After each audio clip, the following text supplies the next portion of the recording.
is the installation instructions for your brake adapter. This will fit most brand names like Magura, Shimano, to name a few. Alright. Firstly, you have to remove the post to IS itself that connects to the brake. Just remove it entirely.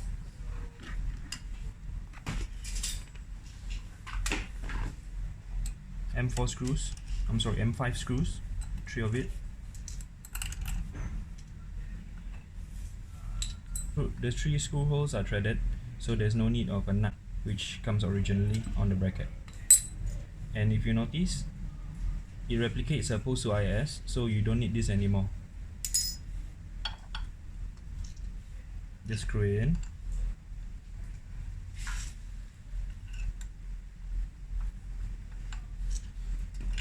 And we can use the original screws, right? Yes. That came with stock ones, the nut ones.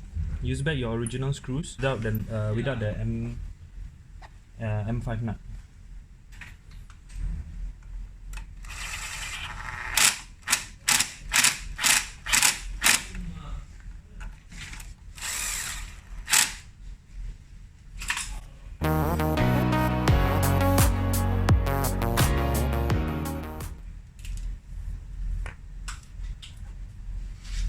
Okay, this is a pre-modified Magura.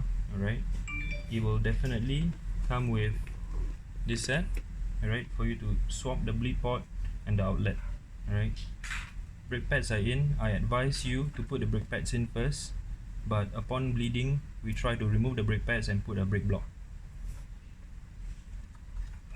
As you can see, it doesn't fit right now because why?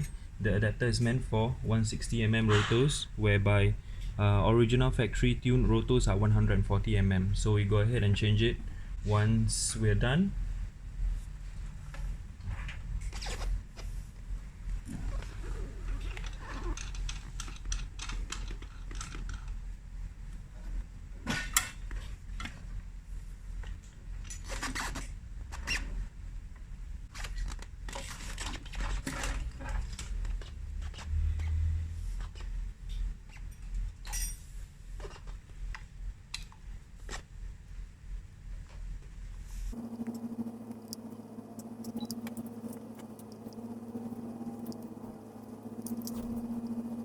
The rotors out. Things to take note before you add on your new rotor: make sure this is free from any dirt, free from any metal or foreign objects, else the rotor will not sit properly.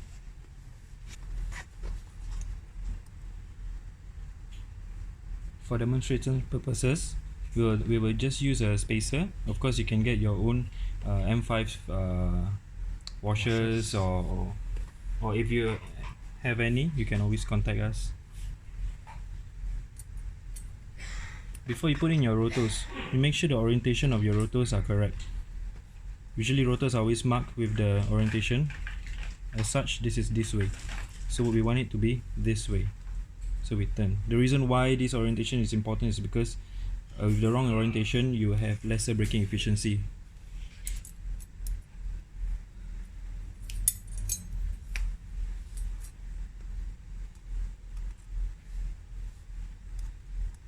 Align your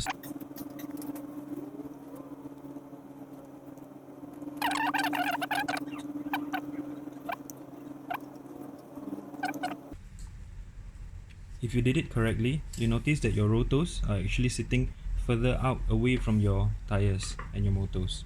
So we go ahead and mount it on.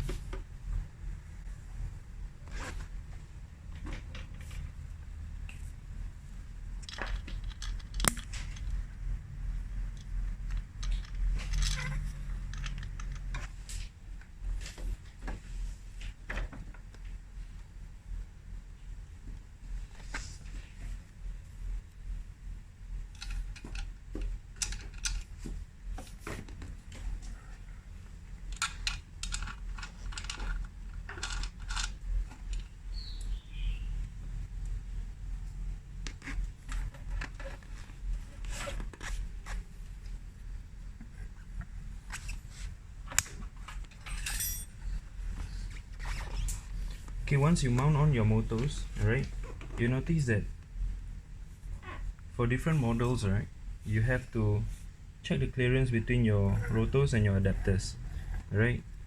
Give yourself some comfortable gap, not too close, not too near. This is the reason why the alignment of this will determine the gap of what you have left with. Say for example, I haven't screwed it on, it'll be like this, right? Once I screw it on, the whole assembly will be shifting, right?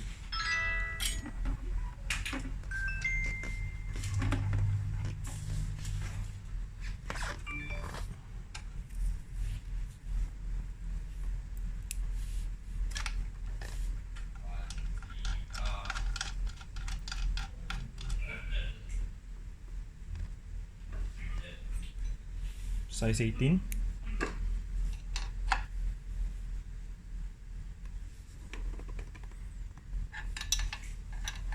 Torque it tight and torque it well.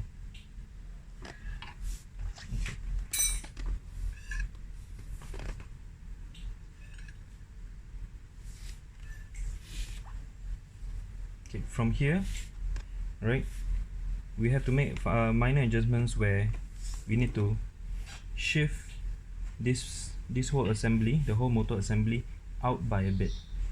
How do we do it? We just add one more washer here. These are fine-tuned adjustments so that you can fit your Magura well.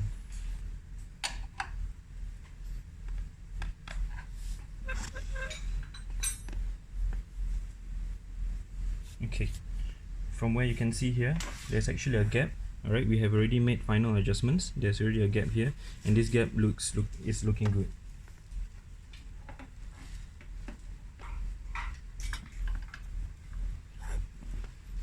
Okay, pay attention to the alignment of the Magura, alright? We would definitely want it to sit all the way in and having at least 90% of bike surface area. Any lesser than that, you'll have lesser braking efficiency and you'll be wasting a lot of your brake pads.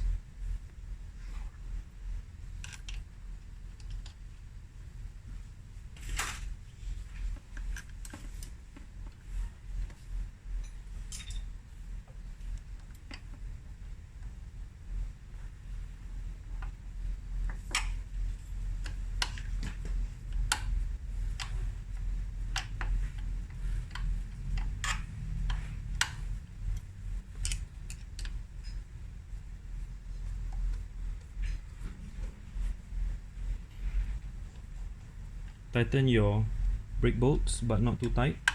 Leave some for adjustments. Alright.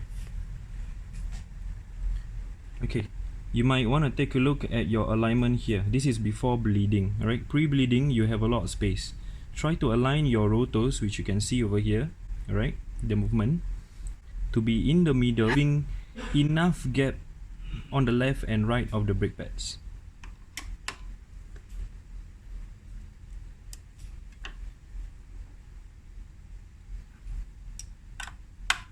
This is just nice.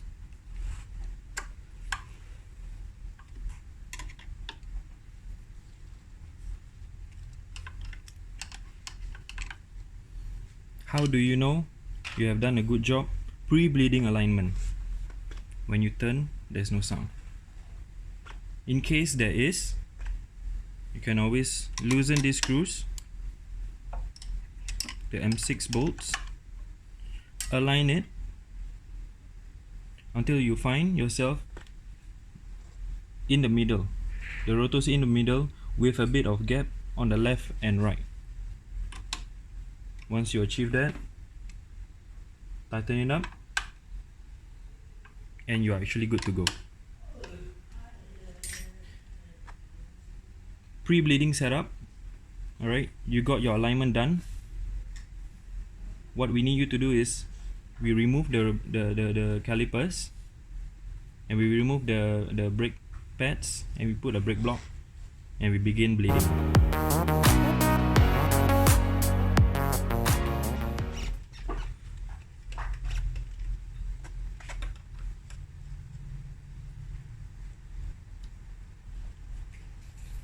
Remove your right hand side panels.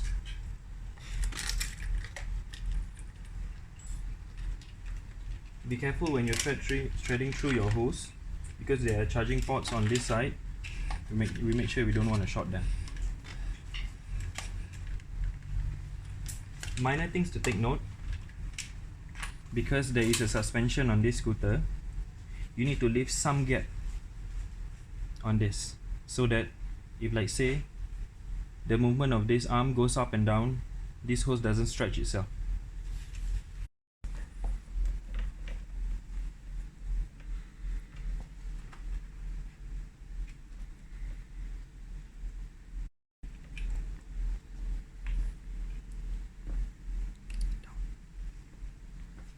Okay, for this part, do leave some slack, because why? This is your steering, alright? Too tight, you will not be able to steer and you'll be stretching your hose. We do not want to stretch any part of your hose.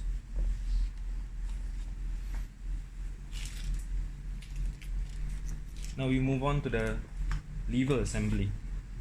Of course, use a T25 to remove the bleed port. Be very careful with the bleed port, because why? The material is actually carbon composite or carbon plastic material. So if, let's say, we under torque or over torque, right, you will actually potentially spoil the whole lever, thus changing a whole new one. Alright, your compression nut in this order: your oil leaf and your insert. You'll definitely need a tool to squeeze your insert in. I'm sure you have the same one or a different one. Make sure the lip is tightened. Only then you can turn this and make sure the needle sits all the way in flush without any gaps. The reason being, any gaps will have your mineral oil to leak out, and oil leaking is not a nice thing because it introduces air into your system.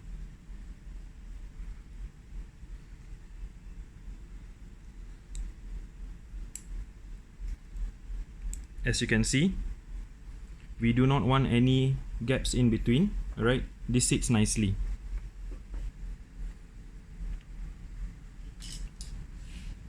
What you will want to do for this part is that put it all the way in. You will feel there's a stopper inside. Alright, put it all the way in, slide this in, give it a nice push, and turn clockwise on the compression nut. Once it's hand tight, you proceed on to use your M8 wrench. Then again, when you tighten, please do take note. You cannot tighten too tight, because why? You will crush the threads inside and this will render useless. You can just pop it out. So considerable amount of strength and you're done. If you have a sleeve, please go ahead and use a sleeve to cover the compression nut. And we go on for bleeding.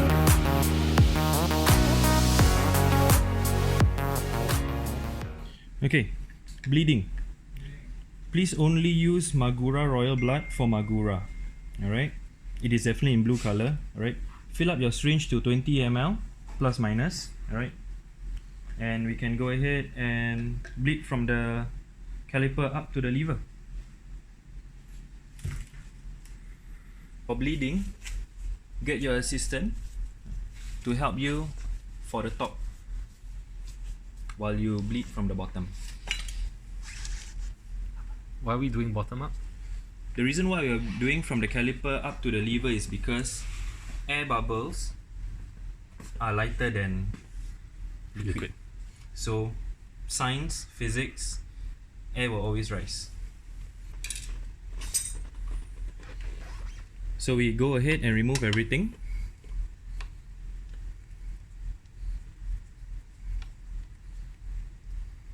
Not everything, just the bleeding port. Nut. Yeah, you edit, okay, can edit.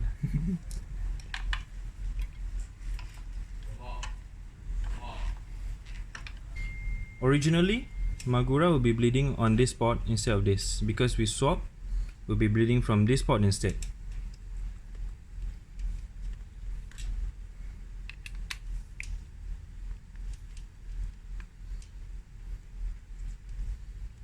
it will be messy. You have to ready a cloth at your side.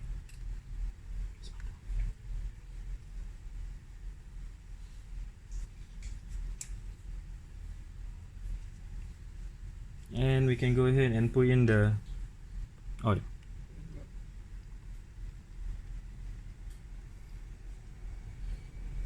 Before squeezing, you have to look at the tube and the syringe and make sure it's free from any bubbles.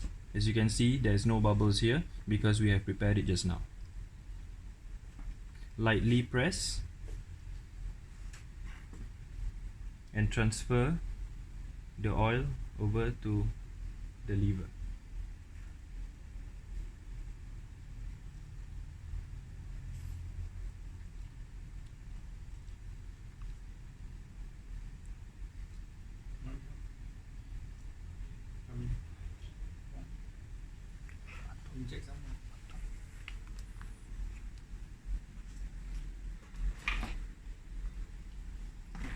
As we transfer the oil, make sure your assistant pays attention to the oil bubbles, to the air bubbles that are actually transferred. During this process, it will only be perfect when there is zero air bubbles being transferred. As of now, it looks good. We can go ahead and close.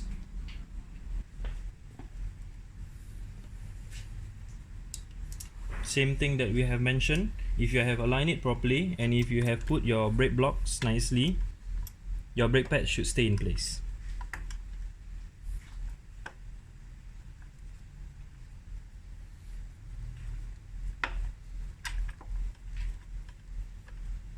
Tighten, not too tight.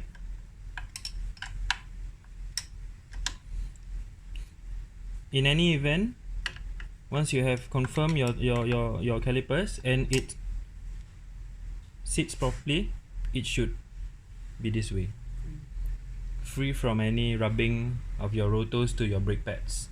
Also, once that's done, make sure you have your rotors and your brake pads sit aligned in the middle, leaving a gap on the left and right of your brake pads.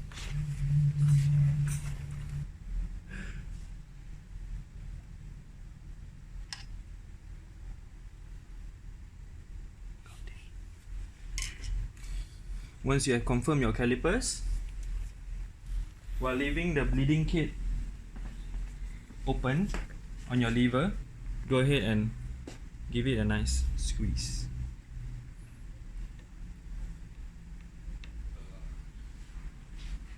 You will find that you have some form of feedback and it's actually your brakes working.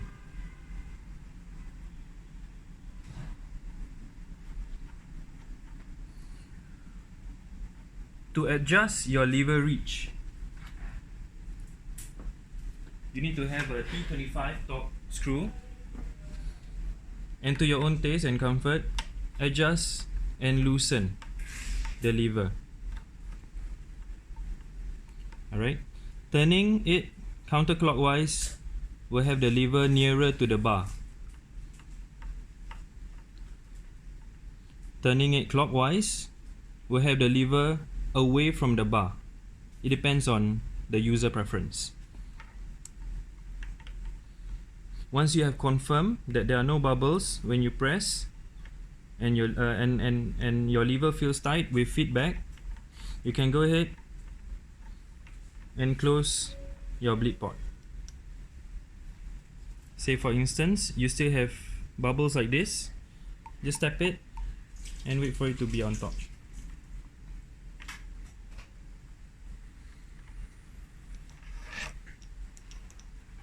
Once it looks good, remove your bleed port and put back your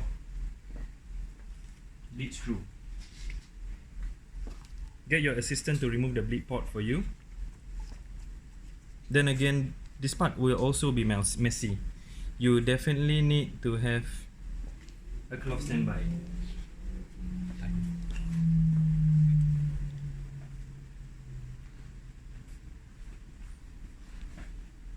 Pay attention to this part. Do not over tighten the bleed pot.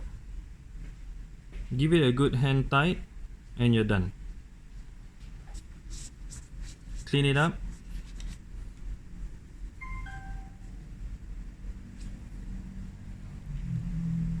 And you have a good set of Magura brakes or whatever brakes you're using.